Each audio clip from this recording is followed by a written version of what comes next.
Hi, this is Rick, Vintage Oddball Cards. Hope everyone's doing well out there. Well, it's about time I do my national recap and pickups.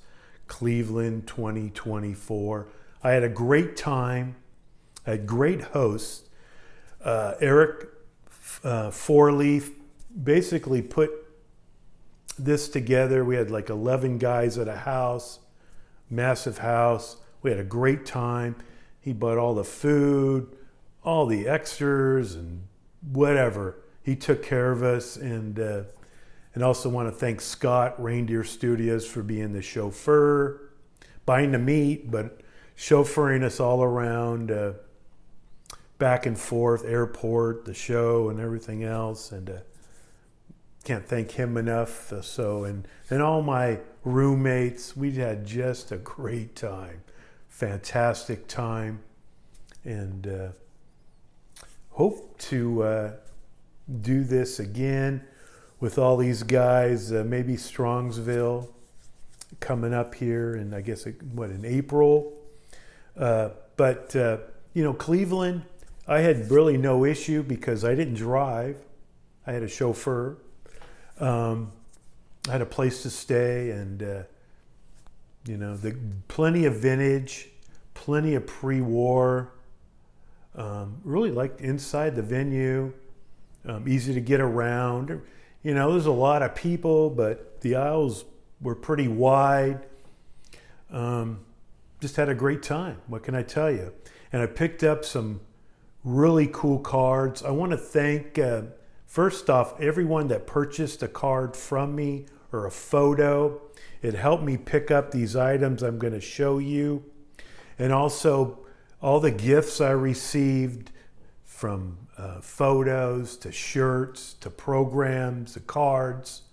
Everyone's so generous. Just the community is just great. Had a great time at the get-together Thursday night. What can I say? It was great. So pickups. I went into this national with a card in mind. I had a deal in place for a Ty Cobb card, a Cracker Jack Ty Cobb card. The particular person, he wasn't a dealer, a private collector, was kind of wishy-washy a little bit on it as we talked, as the days got closer to the national. And so basically it didn't work out. So I had to pivot, and I was thinking to myself, you know what, I got this money, I don't need to spend it. There's plenty of auctions coming up to bid on cards. The National's not everything when it comes to the rare stuff. Basically the auction houses have the great stuff, the rare stuff to pick up.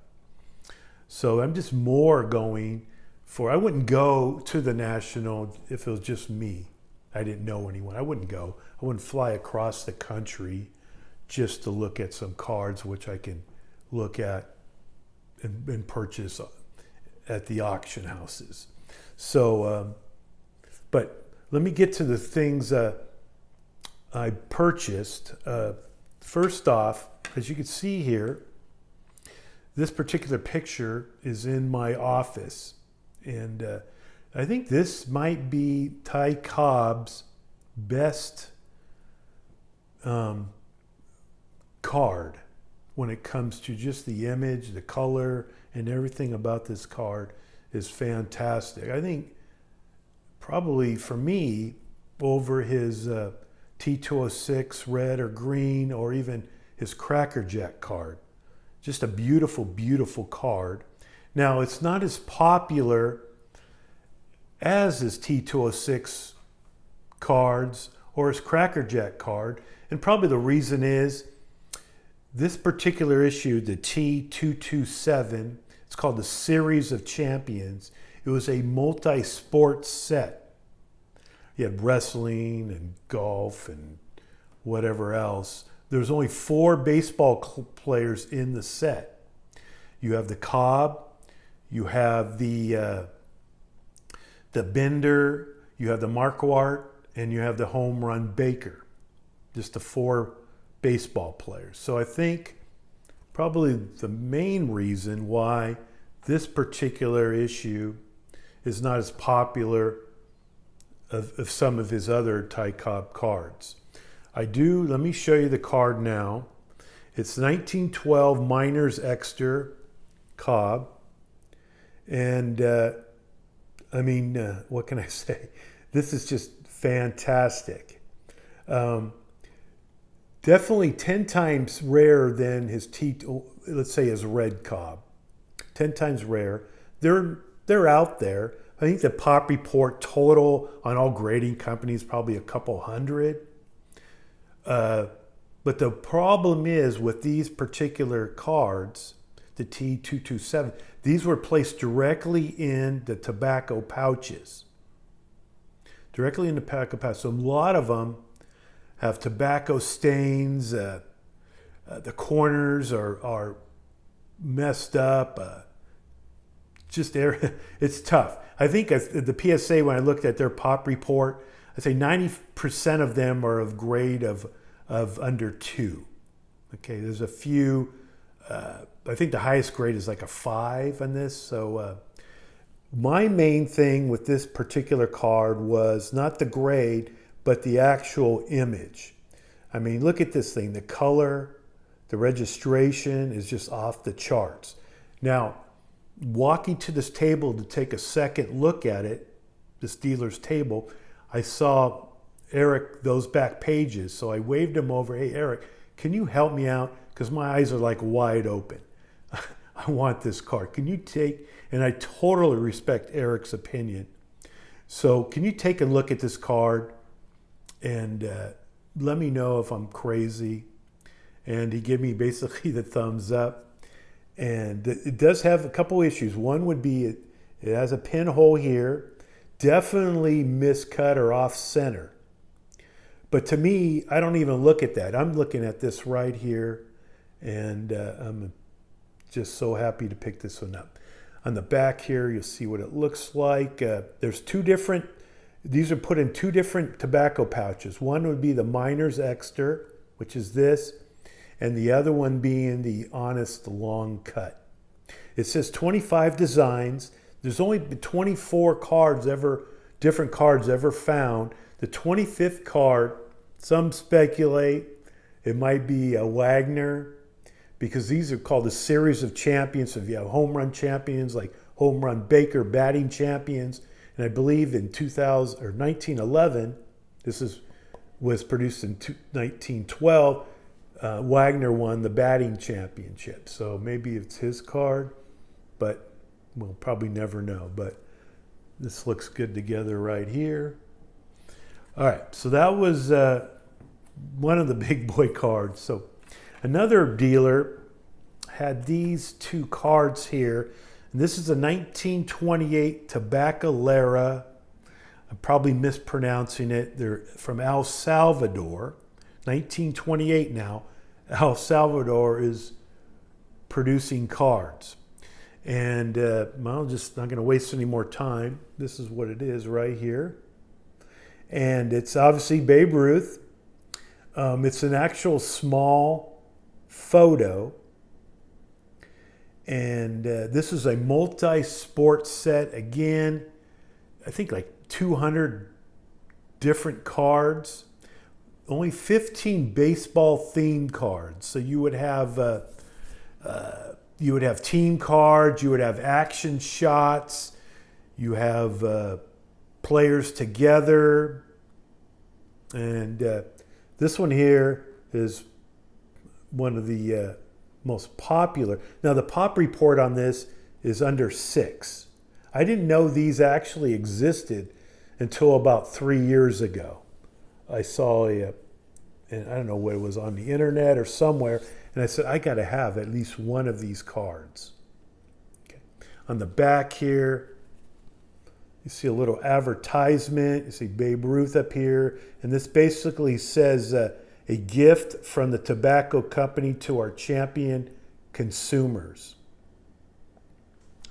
So here's the Ruth. Now, I didn't stop there. As you know, one of my favorite players is Christy Matthews. Well, there's a Christy Matthews John McGraw card in this issue, and here it is right here. And